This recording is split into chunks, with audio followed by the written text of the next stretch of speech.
Subordinacionismo de Cristo, Filho de Deus. O que significa isto? Que doutrina é esta? Você quer saber?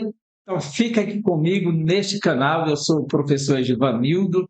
Seja muito bem-vindo. Eu espero que você já esteja inscrito em nosso canal, que o sininho esteja acionado para que você receba as informações quando chegarem novos vídeos, quando postarmos aqui, que estaremos fazendo agora com muita frequência. Então seja muito bem-vindo. Vamos para a nossa aula. Nós precisamos saber o que significa isso. Quais as implicações dessa doutrina na história do cristianismo? Quem as defendeu?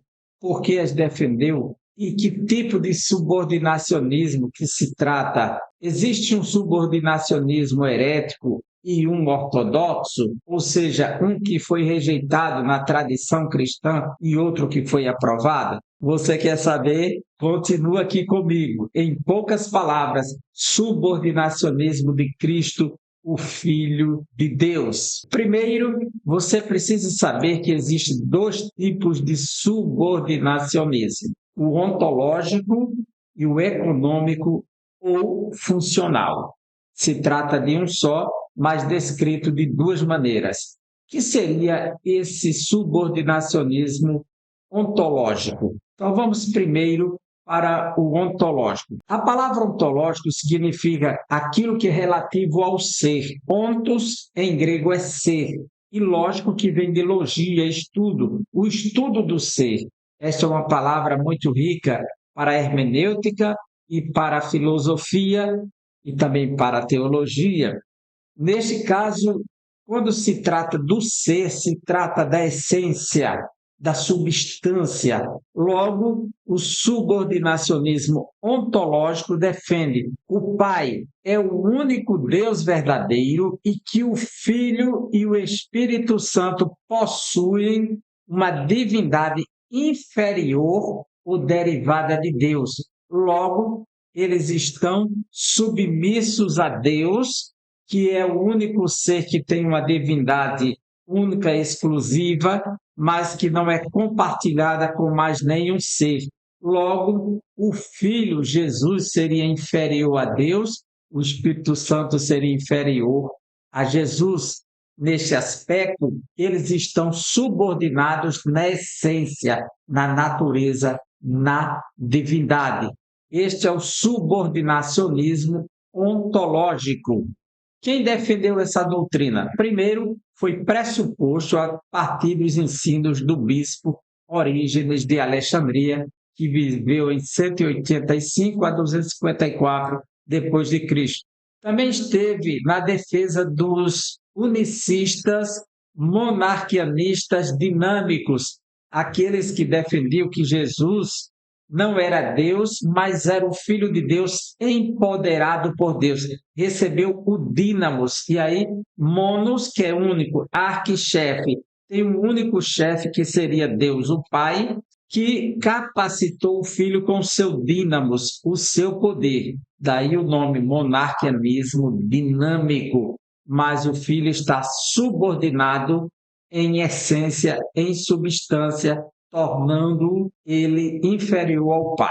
No adocionismo, aqueles também unicistas que defendiam que Cristo foi adotado como Filho de Deus. Era um homem perfeito, era um ser divinizado, mas não era Deus. Logo, esse monarquianismo adocionista defende uma submissão ontológica. O arianismo, que foi defendido pelo presbítero Ário de Alexandria também, influenciado pelos ensinos de Orígenes e também da escola de Alexandria, onde estudou com Luciano, que teria sido influenciado por Paulo de Samosata. Este homem passa a defender que Jesus é a primeira criatura de Deus. Logo, ele está subordinado ao Pai, mas não uma subordinação de função, mas de essência, de natureza. Esta doutrina do subordinacionismo ontológico foi rejeitada no Concílio de Nicéia em 325, o concílio da igreja em que se definiu a Trindade, em que Deus é o único ser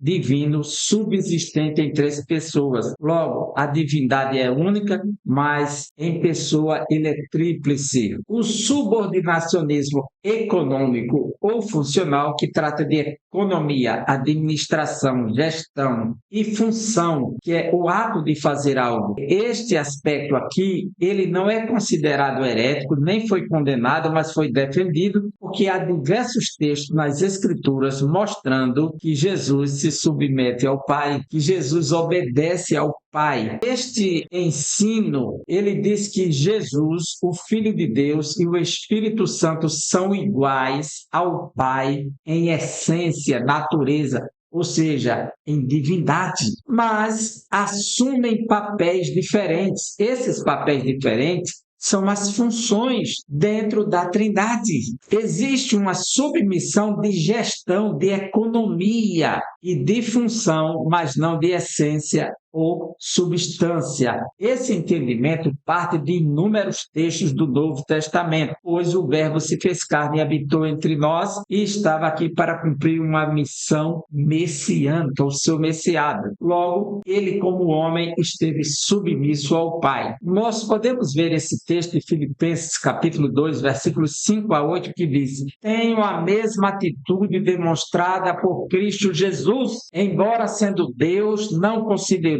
que ser igual a Deus fosse algo a que devesse se apegar. Em vez disso, esvaziou-se a si mesmo, assumiu a posição de escravo e nasceu como ser humano. Quando veio em forma humana, humilhou-se e foi obediente até a morte e morte de cruz. Esse texto ele já mostra que a atitude do próprio Cristo esvaziou-se a si mesmo. Ele que quis ocultar em si mesmo a sua divindade, mas não que deixou de ser Deus, pois um Deus não pode deixar de ser Deus, pois se ele deixar de ser Deus por alguma ocasião, ele nunca foi Deus, pois Deus não perde a essência. Ele pode assumir a forma que quiser, pois ele é Deus e para Deus nada é impossível. E na condição de filho de Messias, ele se submeteu ao Pai. E nesta condição trinitária, messiânica, é possível ver a subordinação funcional de função de economia do Filho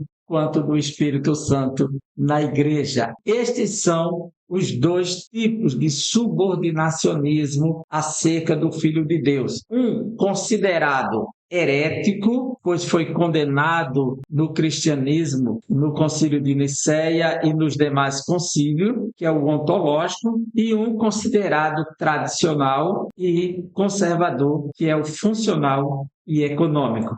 Espero que você tenha gostado desse vídeo e te aguardo para o próximo vídeo. Um grande abraço.